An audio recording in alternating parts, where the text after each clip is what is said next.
అల్లాహ్ తాలా 6 వస్తువులలో ఆరోగ్యాన్ని నివారణని కూడా పెట్టారు. ఒకటి తేనెలో నివారణ కూడా ఉంది, ఆరోగ్యం కూడా ఉంది. అల్లాహ్ తాలా ఖురాన్లో కూడా దీని యొక్క ప్రస్తావన చేశాడు, తేనెలో నివారణ ఉంది అని.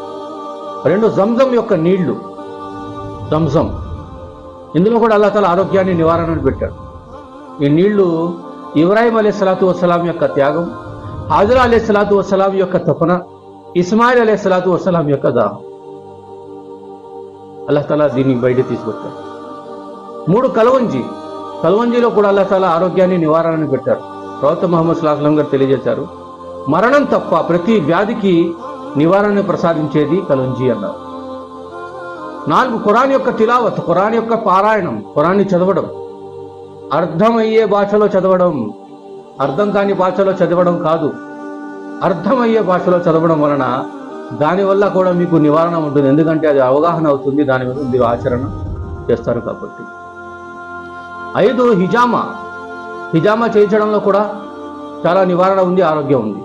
ప్రవక్త సల్లల్లాహు అలైహి వసల్లం గారు తెలియజేశారు, హిజామా 70 వ్యాధులకు నివారణ అన్నారు. ప్రవక్త గారు తల దగ్గర నుంచి పాదాల దాకా చేయించుకున్నారు.